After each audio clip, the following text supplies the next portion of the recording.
Part 1 of session 31. Let's get deeper into sexual energy transfer. Let's begin.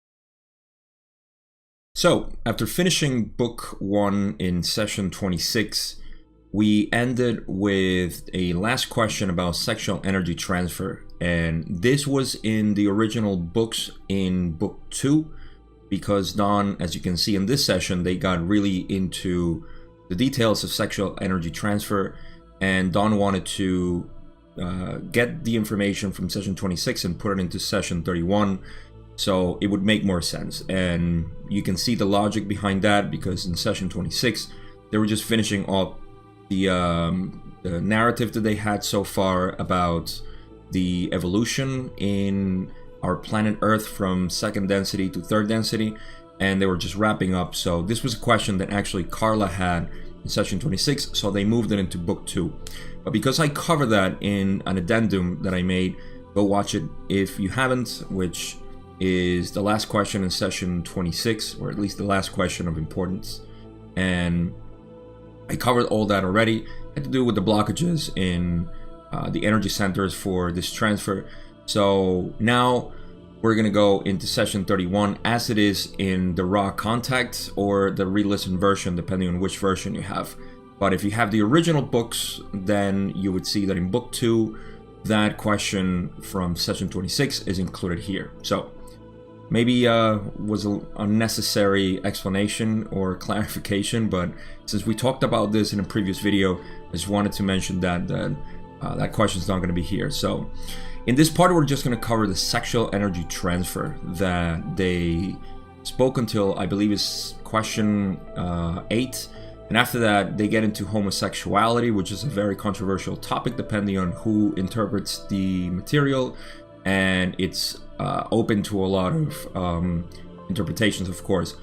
But even in this first part, we're going to see that there's a reason why this topic is controversial. It's because in our society we are subjected to a lot of distortions in how we perceive sex, and this, of course, transfers into the information that is from a metaphysical sense and what's happening there, and the relationship that we have with sex. So this will get a little bit more clear as we go with the questions, because Ra kind of infers this in a way, and we know, of course, now that we can try our best to be unbiased with this information, because we're all, including your host here, is biased, in terms of how we perceive sex. So please don't take anything that I say as the final interpretation, as usual.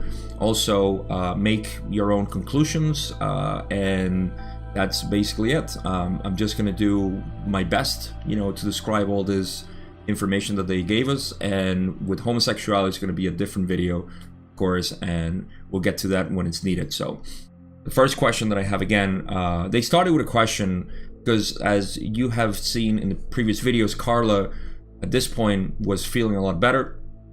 She was feeling a little sick before, and that's why the sessions were a little shorter. So the first question was if Carla could start walking again, and Ra said that it was fine, like she could start walking. She used to do some morning walks, I believe, a couple of miles, so she resumed that after this session, but they asked Ra that, so I excluded that question, and we're going to start with 31.2, which goes straight in what I was explaining before on the previous question. Don says, what I'm going to do is use the information that we did at the end of the previous book that you suggested would be more appropriate for more advanced material. We will put it in the book at this point, as we are talking about bisexual reproduction, and I would like to expand on this material a little bit to get some definitions and better understanding. You speak in this material of sexual energy transfer. Could you define that energy transfer and expand upon its meaning, please? Ra says, energy transfer implies the release of potential energies across, shall we say, a potentiated space. The sexual energy transfers occur due to the polarizations of two mind-body-spirit complexes, each of which have some potential difference, one to the other. The nature of the transfer of energy, or the blockage of this energy, is then a function of the interaction of these two potentials. In the cases where transfer takes place, you may liken this to a circuit being closed. You may also see this activity as all experiential activities, as the creator experiencing itself. So we get a first glimpse into what energy transfer is first, as Ra is saying. If you notice, they say energy transfer implies the release of potential energies across a potentiated space. So this sounds a lot like physics, and it's plain physics, to be honest. But in this case, we're talking about metaphysics, if that's a term. So that is what transfer is, or energy transfer is. Then they go into sexual energy transfer, which occurs depending on the polarization of the two people involved, each of which have a potential difference. And this potential difference is going to be seen more as we explore how the mind-body-spirit complex in relation to the other needs to have, or will have, a sort of alignment that will allow this energy to flow, and the transfer will happen depending on, again, the polarization of both and how they're polarized. And we're gonna get into the details of that. And they say the nature of the transfer of energy, or of the blockage of this energy, because like we have explored in that addendum that I talked about at the beginning of the video, there are blockages that don't allow the energy to be raised, let's call it this way, and thus be transferred, because it has to reach a specific point. Or it could be transferred or used, but in a different way, which is the service to self or the negative way. But we're mostly going to talk about the positive path here. So let's say that a function of the interaction of these two potentials, right? The nature of this transfer depends on the interaction of these two potentials that exist between, say, two people. In the cases where transfer takes place, you may liken this to a circuit being closed. Basically, for the transfer to happen, it's like a circuit. When you turn on the light, the circuit closes, and you get energy transferred and move, and then there is, energy being expressed. And you may also see this activity as all experiential activities, as the creator experiences itself. Of course, this activity is like anything else, and we'll get a question also that expands on this when we explore how this is a, it's not the only way, but I'm not gonna get ahead of myself. But it's the creator experiencing itself. So far, this is like the physical explanation of what's happening, and when there is actual energy transfer through sexual means. So we have, again, just to keep in mind, we have a potential difference between two people, and that difference, that interaction, is going to allow the energy transfer to occur or not to occur, depending on the blockages. So I think that's the most we can get out of this without getting too much into details. We'll go into the next question. Verdun says, would this then be the primal mechanism of the creator to experience self? Is the question I was alluding to. Ra says, this is not a proper term. Perhaps the adjective or adjective would be one appropriate way of the creator knowing itself. For in each interaction, no matter what the distortion, the creator is experiencing itself. The bisexual knowing of the creator by itself has the potential for two advantages. So, first, the question was if this was the primal way of the creator experiencing itself. And Ra corrects that it's not the proper term, because it's not primal as opposed to other type of experiences for the creator to know itself. It's just one appropriate way of the creator knowing itself, meaning that it's a powerful way to the creator to experience itself, but everything else is in fact the creator knowing itself. If so far you have gotten the model that we have described from all the previous sessions, especially from session 27 to 29, you can see that anything in the creation is the creator experiencing itself, from first density all the way up to mid-7 density, or whatever the point may be, where the dissolution of the totality beingness happens and the creator reunites with itself. And so yeah, that's the clarification that they're making. Also, my clarification here is then when they use the term bisexual, I'm not sure if I talked about this in the previous video. I believe I did. So I'll just make the point here too. When they talk about bisexual in the term itself, they're talking about the biological male and female reproduction, or the interaction of male and female, biological again. So it's not about the tendency or preference that an entity may have to like both genders as we know it in our society, somebody who is bisexual. So they're just talking about the mechanism of bisexual reproduction, or like they say, the bisexual knowing of the creator, which means that the creator, remember that the creator is everything. So one of the primal ways to know itself is due to polarity or dualism, the division, the two. Division, die, from two, from a split. And male and female is just one of those polarities. So for the creator to know itself, that's why it creates light and there is darkness.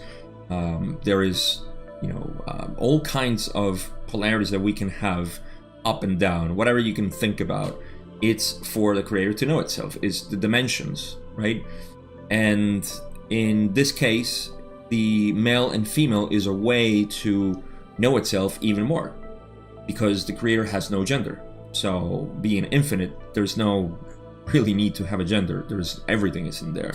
And it goes into, trying to explain infinity, which we have talked about how difficult it is. So that's what they're trying to explain here. And when they use the term bisexual, then that's what it is, because male and female are experiencing basically the one creator. So we're going to, there's more to this question, or this answer, so let's go into it. So they continue and say, firstly, in the green ray activated being, there is the potential for a direct and simple analog of what you may call joy, the spiritual or metaphysical nature, which exists in intelligent energy. This is a great aid to comprehension of a truer nature of beingness. So here we're starting to see there's two potentials. We already know, and see how we are exploring, obviously, the metaphysical part of this sexual interaction. You can see it, and it'll make more sense as we finish this. But they're talking about the green ray activated being, meaning the person who has no blockages. If you remember from the addendum on session 26, we talked about the blockages. There needs to be a energy flowing to the heart for this energy transfer to occur, at least at the positive path, which is what we really care for. And when they're talking about the green ray activated being, they're talking about the entity who has the lower centers, red, orange, and yellow, unblocked, and they can allow this energy to flow through the heart, which is where it really starts the transfer. So they say there is the potential for a direct and simple analog of what you may call joy. So there is the potential and possibility of transferring that joy. Joy is the sensation, emotion, sentiment that describes the energy of the heart, and that is the first potential that exists in energy transfer through sexual means. It's sharing that feeling of joy through the mating of two people who understand each other to the point that they can share that green ray. They don't have to be fully, green ray, no blockages, but have relatively undistorted lower centers for this to happen. So this is the first benefit, or the first potential. They say the spiritual or metaphysical nature which exists in intelligent energy. Of course, intelligent energy has a metaphysical nature in and of itself that is pure love. It's pure energy, and that is the first transfer. So it's almost like tapping into that energy that is flowing through you. And because you don't have those blockages, then you have the possibility of sharing that pure energy, that loving energy with the other person. And through this is that you have the first transfer, the most important transfer actually, as we'll see. This is a great aid to comprehension of a truer nature of beingness. I interpret this, and the way they say it's a great aid to comprehension of a truer nature of beingness, because we're talking about love. Here is where our basic principle, our creative principle, love, is being shared between entities. It's two microcosms. Because remember, when we talk about us having energy centers, we're talking about a microcosm as it is the macrocosm with all the densities of consciousness. We possess that perception of self as a universe, as a cosmos. So we are sharing creator with creator energy in between us, and that energy being transferred is perceived as joy. So there are other methods of also sharing this love energy that is not through sexual means, but we're talking about sexual energy transfer. So in this case, that is the first, it's the first part. And this also has to do, even if it's not directly related, but it starts because it's almost like its own complex, even though they don't call it this way, but it has to do with your throat chakra too, the blue energy center. So I'm not sure if they're going to mention this now. Probably not, but they keep going with the next potential, and they say, the other potential advantage of bisexual reproductive acts is the possibility of a sacramental understanding or connection, shall we say, with the gateway to intelligent infinity. For with appropriate preparation, work in what you may call magic may be done, and experiences of intelligent infinity may be had. So this is the other potential that exists in the bisexual reproductive act, which is, of course, the sexual interaction between male and female. And there is it's raising the energy as we did to the heart. And remember that the heart mind this is like its own energy center. When we talk about the body, and I'll get into more details about this, but the body being the lower energy centers, the mind being the heart and throat, and then the spirit being the third eye or indigo and violet ray or crown chakra.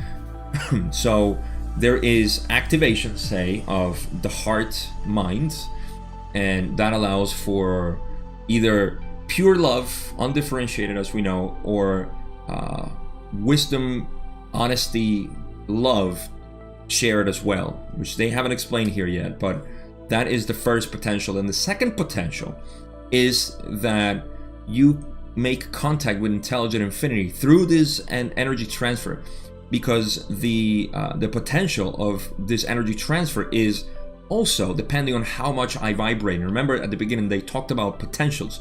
So if my potential is or our potential, if we're having a sexual energy transfer, and there is the potential of me vibrating on an indigo ray, then that transfer will go directly through the other person, and I don't want to say the word potentiate, but it kind of feeds in exchanges the transfer or the energy in between the two entities. So that is what's happening when they talk about the second potential. Again, it's first is heart mind, second is spiritual in that sense, through the indigo ray. So they say with the gateway to intelligent infinity, because this is the gateway to intelligent infinity, starts with the third eye and it goes on to the crown chakra. And for the appropriate preparation work, and that what you may call magic may be done. Now remember, magic is the way, as it's described in the raw material, is the possibility, I believe Don made this question at some point, of using at will changing consciousness. And this is at your own volition. Like you want to change consciousness and you do work, so you change your consciousness. That is what magic is called here.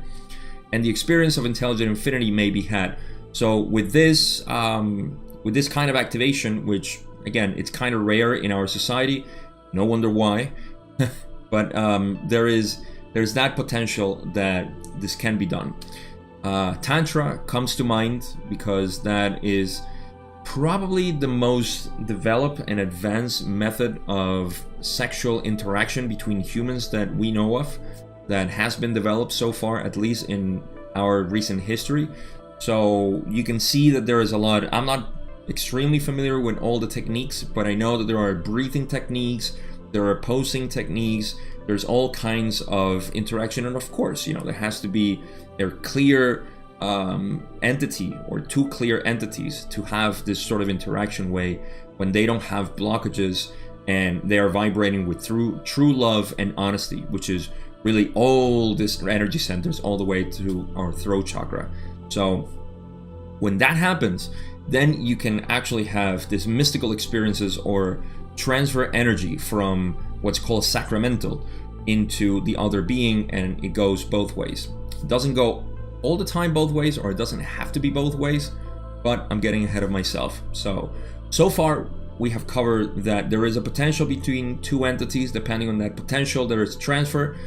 We know already that for it to be transferred in the positive path, there needs to be, both need to be in loving vibration. So they have to have almost no blockages or very little blockages between themselves, at least the way I perceive it, between themselves, so they can express this transfer of energy in a loving way, and they both have this first activation. And possibly, which is apparently very rare according to Ra, 1981, maybe we have changed. I don't think so. We're still very distorted in our way of how we perceive sex, but there is still that potential there of activating the sacramental energy transfer. So Ra finishes up with more when they say, the positively oriented individuals concentrating upon this method of reaching intelligent infinity, then through the seeking of the act of will, are able to direct this intelligent, infinite intelligence to the work these entities desire to do, whether it be knowledge of service or ability to heal, or whatever service to others is desired. So they're finishing up with saying, there's a little bit more to this answer, but they're saying that obviously the positive oriented individuals can use this method of reaching intelligent infinity through the seeking of the act of will, again through the act of will, which is the it's how we do magic. Magic is through the act of will. The power of the will is enormous, and it's directly related to faith as we know it, the mysterious work, because will is acting, it's putting like all our focus on something that we simply don't have a physical mundane grasp on, and we put our intention there. It's almost like, pulling out from the void, and that's where the most powerful magic can be done for the positive being. So they say, are able to do this direct infinite intelligence to the work these entities desire to do. So in essence, what they're saying is that when they pull this energy, when they pull this through the act of will, and they use this energy from intelligent infinity, then they can use that energy, or that this pulling from infinite intelligence to do any sort of work, like knowledge of service, ability to heal, or whatever other service is the desire, depending on the person or what inclinations they have. So that is the way in which this energy can be used, and this interaction between two people can potentiate each other to do this kind of work. So again, they're talking about the higher activation of the energy centers through sexual energy transfer, talking about spiritual work. So I believe this is the last part of the answer. Maybe wrong, we'll see. Ra says, these are two advantages of this particular method of the creator experiencing itself. As we have said before, the corollary of the strength of this particular energy transfer is that it opens the door, shall we say, to the individual mind-body-spirit complex's desire to serve in an infinite number of ways, and other self, thus polarizing towards the positive. Of course. So, regardless, we're talking about positive path. So, these are the two advantages, and like they have said before, there's the strength of this particular energy transfer is that it opens the door to potentiate that service to others. and in their desire to serve. So there has to be a desire to serve, and this comes from not from the conscious, like you can't just say, I want to serve you by having sex with you and giving you, what I think is best. There needs to be a state of mind, of perception of the reality and people and the creator within everything, to at least have this transfer. Because this is as we'll explore again in the next questions, there needs to be a no desire to gain anything. It's just giving because you know that what you're giving is energy to someone else in an act that is fulfilling for that person. So I've talked about, and this may be a very crude example, but when people they just want to have sex for their basic needs, for their physical needs, then there is no giving. There is just the taking. There's taking energy from that person because you're desiring that person so you can have what you want. And there is no free giving. Even if you are kind of, playing around with the idea of, I'm going to give you some, but I'm still desiring from you, then there is still that desire to take something from the other person. But when your delivery is sincere, when you just want to give that, say, pleasure, that energy that you have in you to the other person, which again, if you're feeling love for the other person, you will feel the need to share that love, even though through a physical mean, which is the sexual intercourse, you will have that desire, that intention of sharing your love with the other person and treating it as an other self, and even more than yourself, which is characteristic of the green energy center.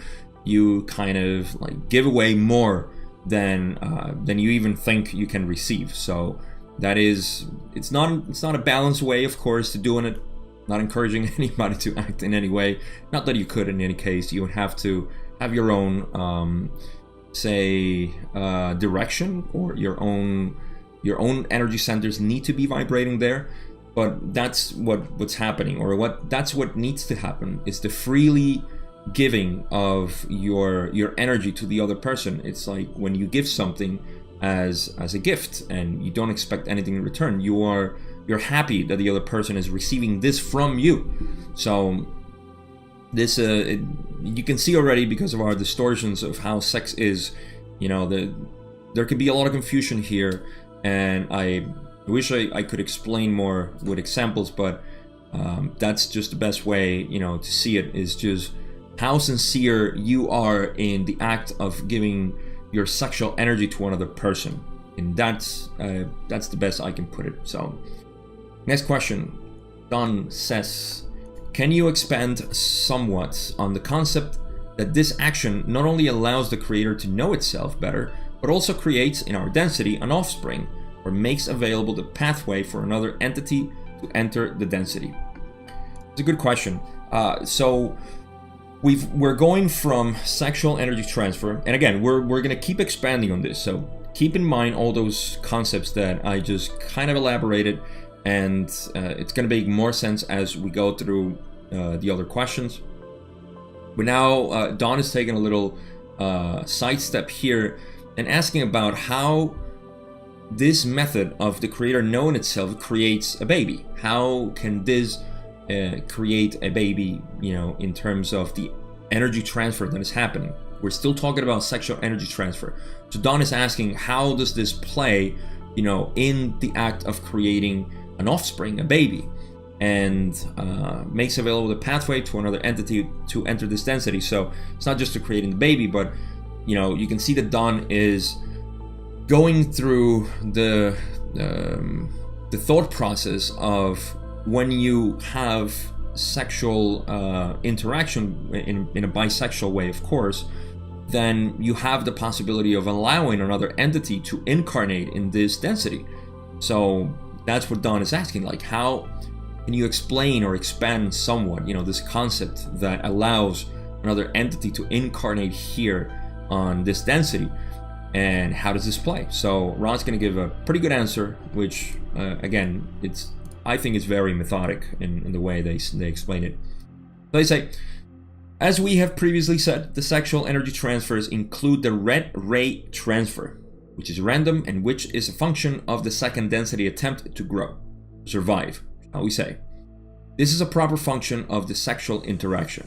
The offspring, as we call the incarnated entity, which takes on the mind-body complex opportunity offered by this random act or event, called the fertilization of egg by seed, causes an entity to have the opportunity to then enter this density as an incarnate being, of course. So, I think Don was going a little deep into what this sexual energy transfer in all the energy centers, how does this play out with the creation of a baby? What are the interactions between these energy centers? And now Ra is saying from the get-go, this has only to do with red energy or red ray energy transfer. Again, if you don't remember from that session 26, go watch it. The addendum, not session 26 itself. Well, sexual energy transfer. You can probably still see it over here. So, if you remember there, they were explaining that the red ray energy transfer is a random one. So what's happening, red ray? Red ray is our survival energy center, which is, if you correlate it with first density, as we know the creation, and I love the beauty of this, because when they explain how first density evolves, first density in the creation, in the universe, intelligent energy is random and is timeless, and it's trying to claw its way up into the spiraling light to become second density. So this energy transfer that occurs in the bisexual reproduction is also random, meaning that we have no conscious control over if we want to have a baby or not. We only do it and wait and see. And that randomness is what's creating the possibility of an offspring. I'm not sure why it has to be random in third density. They don't explain that, but it seems like it's a property of first density. Again, remember, I'll probably start doing this more often because people should know, and I include myself here, people should remember that we are the microcosm of the macrocosm. So studying the law of one in its more greater aspects, as we know the creation, the universe itself, you can see all the relationships that are between the number 7 in all of our metaphysics. The number 7 represents us, always represents us, and we are the same thing. So when we say we are at 4 density, we're at 4 density vibrations right now. Well, we're 4 density, 4 chakra love, and this is, a great way to put it. But if we can relate to every single one of those densities and our own consciousness as we perceive it, when we say we are in survival mode, you are living in first density. When you watch the news, when you are, scared about, finances and politics, or your children or your family or whatever it is, the neighborhood, oh, my neighbors, oh my god. So, when you have that, I'm glad my neighbors don't watch my show. Anyhow, no, great neighbors. So this interaction that exists between the macrocosm and the microcosm can allow us to see a lot of similarities. And here we're talking about the same thing. So this is random. This sexual energy transfer of the red ray is completely random, and that's what causes the offspring. So that's what they're saying, and again, very related to first density consciousness. So that's what they say. There's nothing more to say here, just that the fertilization of egg by seed. They also say it causes, obviously, the opportunity to and this is going to piggyback to the next part of the answer that Ra has. But yeah, that's how it occurs. It's completely random. I don't think I missed anything here. We'll go into the next part. So that explains to a great degree what Don was asking. And so Ross says, this gives the two who are engaged in this bisexual reproductive energy transfer the potential for great service in this area for the nurturing of the small experience entity as it gains in experience. This is really, really important because in our society we know that we have to take care of our children. We are the responsibles for them. So this is, and I've heard it in so many ways, and I think everybody would agree with this, that the best service you can do, service to others you can do on this planet, is to raise a child. Doesn't mean everybody has to. It's just that the greatest service that can be provided is to raise a child. So this gives, like they say, the two who are engaged in this reproductive, nurturing, and small experience as a getting experience. They don't talk about service to others here, but it is implied. They may say it in the next part of the answer, but I'm not sure.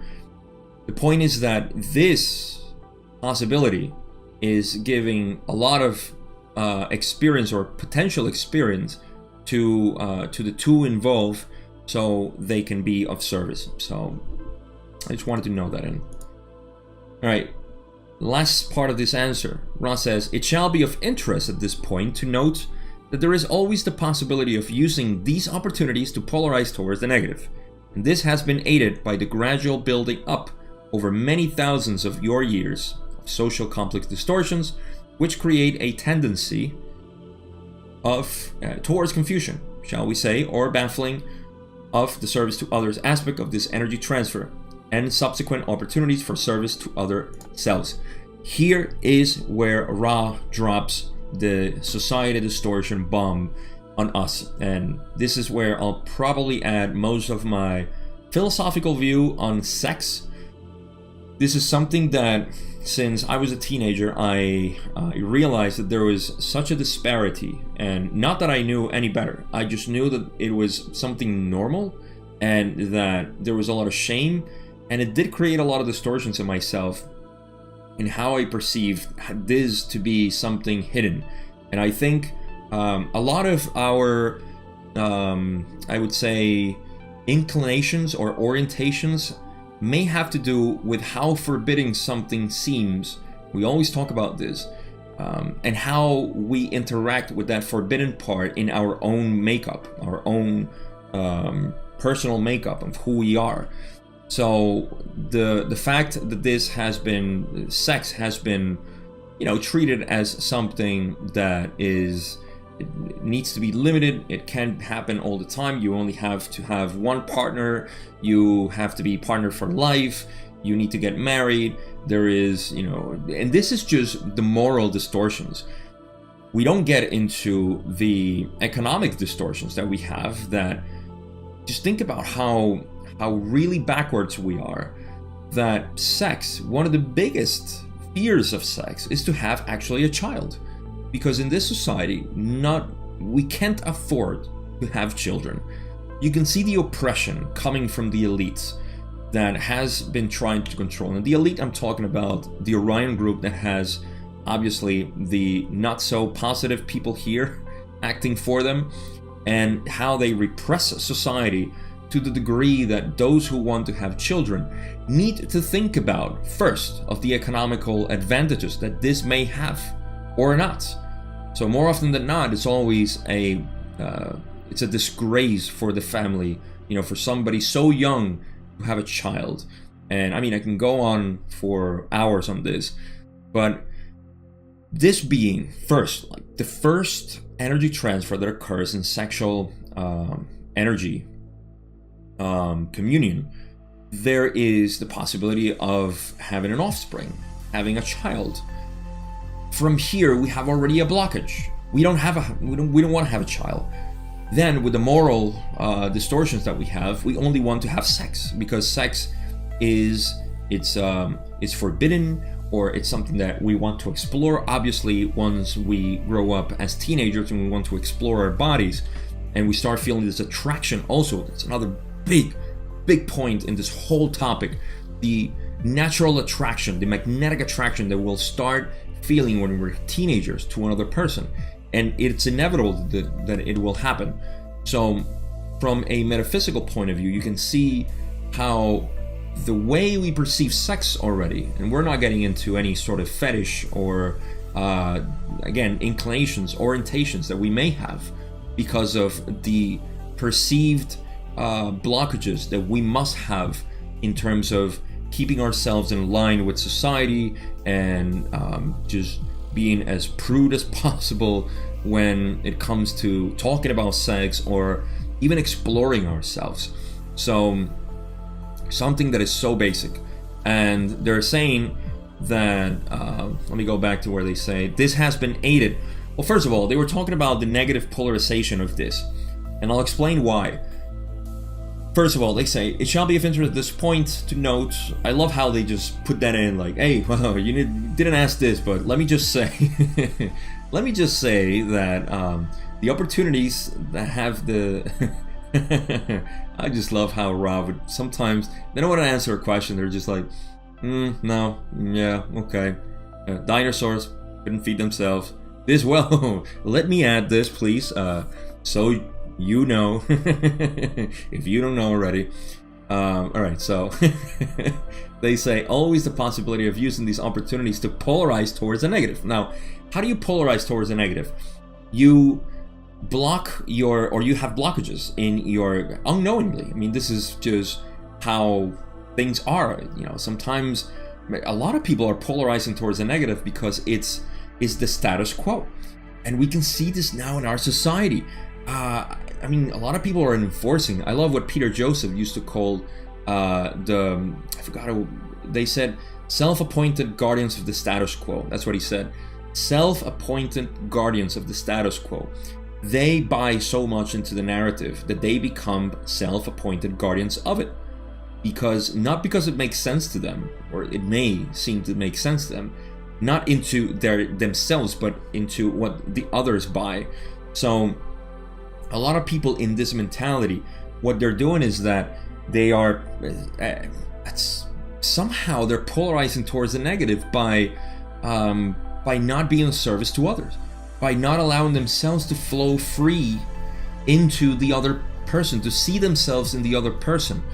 And this is the opportunities that have been building over many thousands of years. We're talking about millennia of social complex distortions which create a tendency towards confusion or baffling of the service to others aspect of this energy transfer. So in essence, they're saying that there is so much confusion in how we perceive sex that it polarizes people towards the negative. Give you an example of it. You know, men mostly, I'm not saying mostly men, but mostly men than women. I'm sure there's a lot of women that use it, you know, this way to who have no intention of sharing their love, but it's mostly men for the reasons that we know, that we have a patriarchal system that values a lot men and have blockages over women and the whole nine. Men seek sex for the purpose of just satisfaction, without knowing, because it's weak to share your love with another person. I felt this. I have felt this myself as a man in the past, because you get influenced with how sex should be. You know, and sex should be something that is very animal, very animalistic. Well, guess what? You're staying yourself down here. You're staying yourself in the animal aspect, the instinctual aspect. And one of the blockages, or the effects of the blockages in the lower energy centers, is that you will have a never-ending appetite for sex.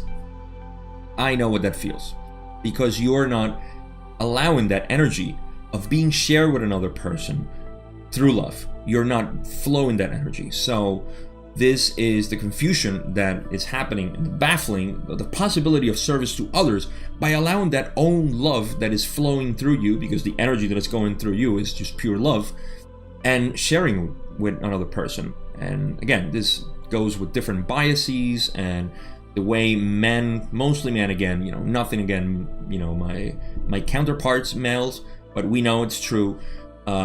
It's that perception of how sex should be and is. So that is the biggest distortions that we have right now in society, that we don't know that what we're trying to do with sex, most of us, if not the majority, or it is the majority, of course, all of us actually, even the negatives, are trying, unless they're willingly, knowing that they're blocking everything so they can just polarize towards the negative, which I'm sure there are many of them on planet Earth. But the vast majority of us, when we seek sexual interaction, if we do, all we're doing is trying to share love. Otherwise, we're just getting a feedback loop on our sexual needs and just perpetuating the insatiable need for having sex. So again, I can probably expand a lot more here, but I just want to go on to the other questions before we reach the end of this video. So, all right. So now done. Question 31.5 says, if a sexual energy transfer occurs in green ray, and I'm assuming in this case that there is no red ray energy transfer, does this mean it is impossible then for this particular transfer to include fertilization and the birthing of an entity? It's a very intricate question, so let's untangle it. When Don says, okay, if a sexual energy transfer occurs in green ray, meaning, again, we're going to clarify something that Don didn't know at that moment. And he's saying, he's assuming that there is a energy transfer between green ray, but there's no red ray energy transfer. Does this mean it is impossible then for this particular transfer to include fertilization? Meaning, if we have a transfer, sexual energy transfer from green to green, but no red, then it's impossible for a baby to happen. This shows a lot more the train of thought that Don had in terms of the previous question when he asked about how does this mechanism allows for an offspring to be born, to come into existence, for an entity to be incarnate here. And Don is saying, like, if there is energy transfer between hearts and no red ray, then does this mean it's impossible, for this transfer to include fertilization, meaning no fertilization through green ray? And Rod's going to clarify here by saying this is incorrect. There is always the red ray energy transfer due to the nature of the body complex. The random result of this energy transfer will be as it will be, as a function of the possibility of fertilization at a given time in a given pairing of entities. So right away, the answer is that there is always red ray energy transfer, because when you have sexual intercourse, there is the possibility, and we're talking about bisexual, of course, there is always the possibility of red ray energy transfer. Whether there is a fertilization of egg or not, then there is, that's just a function of the possibility of fertilization, whether there's contraceptives or if there is, success in the egg being fertilized by the sperm or not. This is just, random, or not random, but, depends on the person or the pairing of two people. So always red ray energy transfer, and green ray energy transfer depends on the factors that we have talked about. But Rod's going to elaborate on that too, and is going to say, the green ray energy transfer occurs due to the vibratory rate of each entity being undistorted in any vital sense of the yellow or orange ray energies. Thus the gift, shall we say, being given freely, no payment being requested either of the body, of the mind, or of the spirit. Green ray is one of complete universality of love. This is a giving without expectation of return. So this is the explanation of how green ray energy transfer occurs, which is a vibratory rate, again, the potentials that exist, the potential difference that exists between the two, of each entity being undistorted in any vital sense by the yellow or orange ray energy centers, meaning your lower chakras having no blockages there. And I know I said before that it shouldn't be that much. I don't think it shouldn't be that much, but they're talking about a completely undistorted. I guess it depends on how we see these blockages and how it's interacted with the other person. But this needs to be. This is why I believe the pairing between two people is very important for this to happen, because you may not have the same. You may have blockages with somebody else, but with one person you don't, and that all depends on your biases. So in this case, for the green ray, then there needs to be no blockages in the two beings for this transfer to occur. And like I said at the beginning, there should be the free will of giving this, as opposed to just taking, like I explained. That's what they're saying. No payment being requested. I know how that sounds. They're not talking about money here, but either of the body or the mind or of the spirit, meaning that you expect nothing in return from body, from mind, or from spirit. You don't want anything from the other person. You just want to give freely your energy. The green ray is one of complete universality of love. This is a given without expectation of return. So beating a dead horse there in terms of what that means. So we'll go into the next question. Don has, and he says, I was wondering if there was some principle behind the fact that a sexual union does not necessarily lead to fertilization. I'm not interested in the chemical or physical principles of it. I'm interested in whether or not there is some metaphysical principle that leads to the couple having a child or not, or is it purely random? You can see that Don here, again, he's still on the same train of thought. He wants to know what is the metaphysical principle behind fertilization. He's not interested in the chemical or the physical principles of it. He's interested in whether there's a metaphysical principle that allows, the couple to have a child or not, and if it's purely random. So we kind of know this answer already, but Ra's going to elaborate with something perhaps even more in depth. So they say this is random within certain limits. If an entity has reached the seniority whereby it chooses the basic structure of the life experience, this entity may then choose to incarnate in a physical complex which is not capable of reproduction. Thus, we find some entities which have chosen to be unfertile. Other entities, through free will, make use of various devices to ensure non-fertility. Except for these conditions, the condition is random. So, in essence, this one's probably the easiest to read. When they say, first of all, remember that if an entity has reached the seniority whereby it chooses the basic structure of life experience, meaning that as it went through the incarnation processes, it activated green ray, and it's now capable of programming its next life experience, then they can choose to have a non-fertile body for whatever reason. Just like certain wanderers would pick some physical illness or physical impairments so they can allow themselves to be more focused on the metaphysical work, so there is less distraction. So you may have some sort of limitation physically, and this is the same thing. You're having a physical limitations because you basically didn't program yourself to come here and have a child. You just have to come to terms with that. And I believe a lot of people could benefit from knowing this, because it does, as long as they have some sort of spiritual direction and they can understand to a certain degree what this means. But to know that you decided not to have children, some people who are unfertile, it's not because there's something wrong with them. Nothing is wrong. Never. Everything is, it's going according to plan. Your only thing here is your free will. Everything else you have planned to a degree. So this is important for people to know, who are unfertile.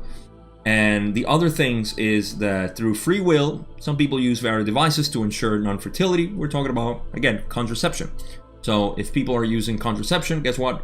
No fertilization is going to occur. But other than that, this is completely random. So I think this satisfies Don's question, because he does say, thank you. In the material earlier, you mentioned magnetic attraction. Could you define and expand upon that term? Ra says, we use the term to indicate that in your bisexual natures, there is that which is of polarity. This polarity may be seen to be variable according to the, shall we say, male-female polarization of each entity, be each entity biologically male or female. Thus, you may see the magnetism when two entities with the appropriate balance, male-female versus female-male polarity, meeting and thus feeling the attraction which polarized forces will exert upon each other. Okay, so now we're talking about the interaction that exists between two entities who have a. Now, this is important. I hope we have time for this at least to get into the last question before we finish this video. This is perhaps one of the most fascinating things to me when it comes to attraction. Don is asking again if, something that they talked about earlier about magnetic attraction. And remember, we have magnetic attraction because there is polarization. Polarization in the sense here, not about positive and negative, but in the male and female proportions of your energy. We know that we have a female and male energy. Even though we may be biological male or biological female, we do have a balance between a male and female energy.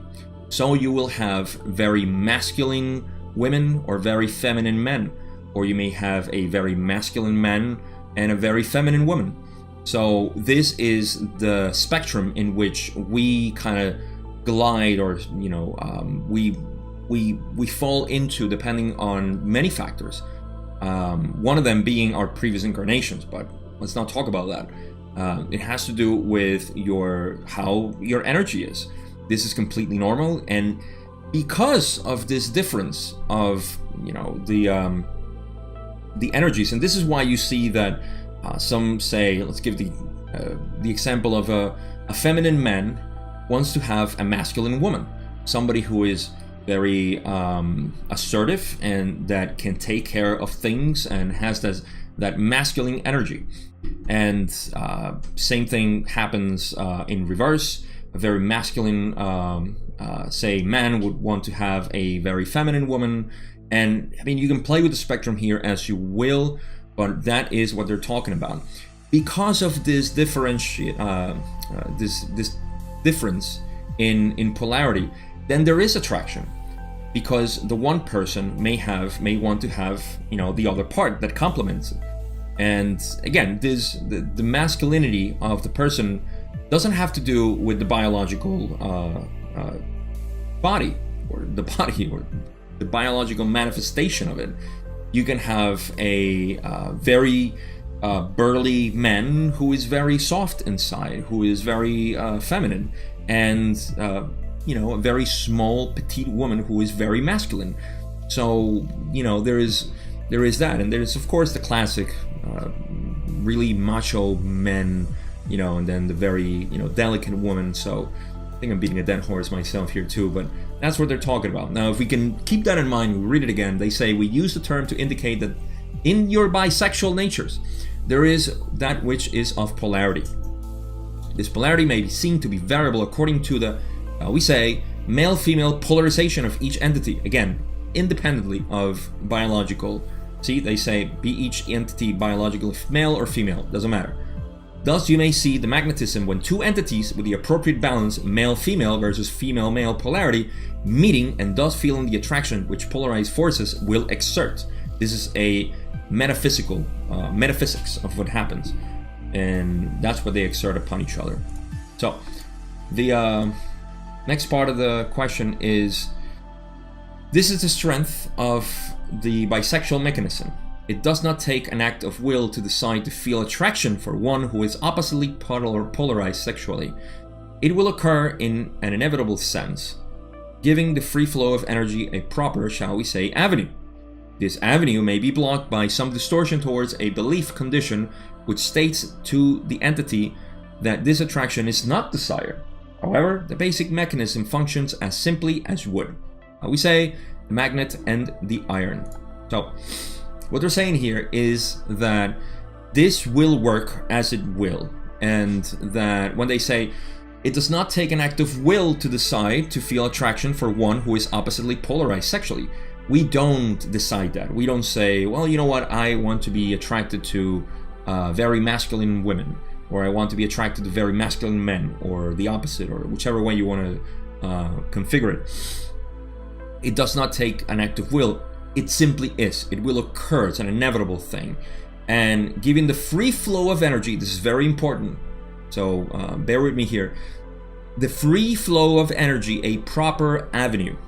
Okay, now this avenue may be blocked by some distortion towards a belief or condition which states that the entity should not be attracted to that. So imagine, let's say, a feminine man who is attracted to masculine women.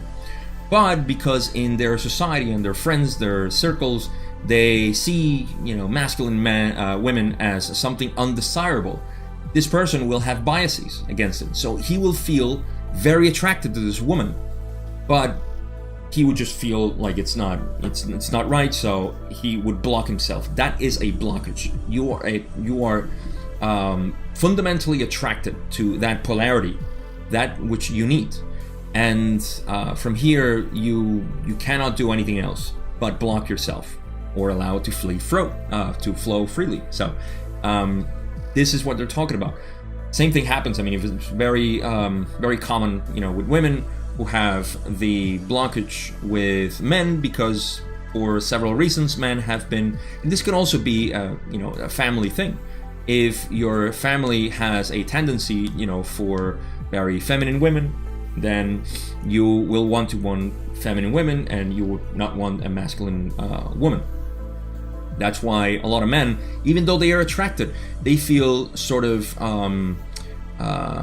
threatened by an assertive woman, even though they need her. So in the same way, a feminine or a woman may have the same thing. They don't want to have a feminine man, or a feminine woman doesn't want to have masculine men because they may be considered as assholes. So because of that, they just don't want to be around them, and rightly so. But that doesn't mean that they don't need it. The attraction will be there. Now we get into all the politics of sexuality and how people should be attracted or not. But they're talking about how it is. If you are this way, you will be attracted no matter what. That's just how it is. So it is a basic mechanism. I think we have chance for the last question. Let's finish this up. I don't think there's anything else to add here, although I can go on for a long time. No, so yes, I'm gonna cut it short here. I think this is the question about homosexuality that starts the discussion. So yeah, right on time, I think, right around the hour. So yeah, in the next part, as you see, the next question is going to get into homosexuality. It's a controversial topic even within the metaphysical circles and communities because of, again, perception of social agreement on what homosexuality is.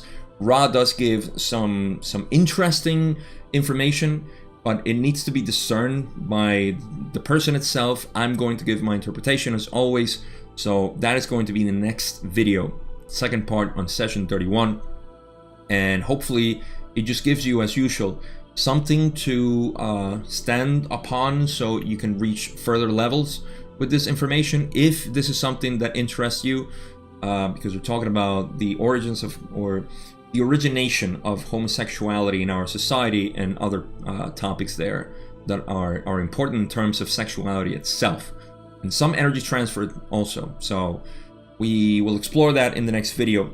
This is it for this one. I hope you found it useful. My conclusions here is, again, like I said in the addendum of session 26 when I first started talking about sexual energy transfer, is that we need to explore ourselves in a metaphysical principle or metaphysical mechanism that exists naturally in us, and that it doesn't have to be explored. There's no need to do it. Just like anything else, there's no set rule that you have to do something. That's the beauty of this creation. That's the beauty of this philosophy. You don't have to do anything. You just have to be whoever you are. Nobody can tell you what to do. However, it's important to keep in mind that there is a mechanism, a metaphysical mechanism, for you to explore yourself, not only in the physical, because sexual intercourse, as we're so used to with our bombardment of women in their stereotypes, or the prototype woman or the prototype male, and we desire only those models that don't exist really in our society. They're just Photoshop and so on. I mean, there's so much distortion there. But exploring beyond the physical, of the sexual physical need, to know that there is and explore, that's what I mean by exploring, that loving energy that you want to share with somebody specific. We talked about the magnetic attraction that exists. And that magnetic attraction is what allows you to find somebody to which or with whom you can share this love that you have and explore this energy transfer that may be possible. Knowing or feeling at least sex. This is the basic way, basic possibility of sharing energy between two people. They're talking about bisexual here, so male, female. We'll talk about homosexuality in the next part. But here we're talking about this exploration of love, which again, just to get a little bit ahead of myself, there is the possibility, of course, of green ray to green ray in homosexuals for transfer. So that is there too. Anybody can explore this, and it's again a metaphysical mechanism that is available to us. So to know this is to know that there is more potential than just the physical lower energy centers that we're exploring to find this brief sensation of satisfaction. There is the love sharing, which is again the two chakras of your heart and mind, or heart and throat. And there is the potential of also elevating or raising that energy to the upper energy centers, where there is that exchange of sacramental views of the creation and do magic as we know it, which is polarizing in any way that you want, or using polarization to do magic in terms of the service that you want to perform, healing, service to others through whatever other means. So that is my view. I wish I could expand a lot more on this, but I'm going to cut it short here. Thank you so much for watching. Don't forget to subscribe if you haven't, like, notification bell, the whole thing here to help the channel if you want to. Again, we'll talk about homosexuality and other parts of sexual energy transfer in the next video. And if I didn't say it already, thank you so much. Take care. I'll see you in the next video.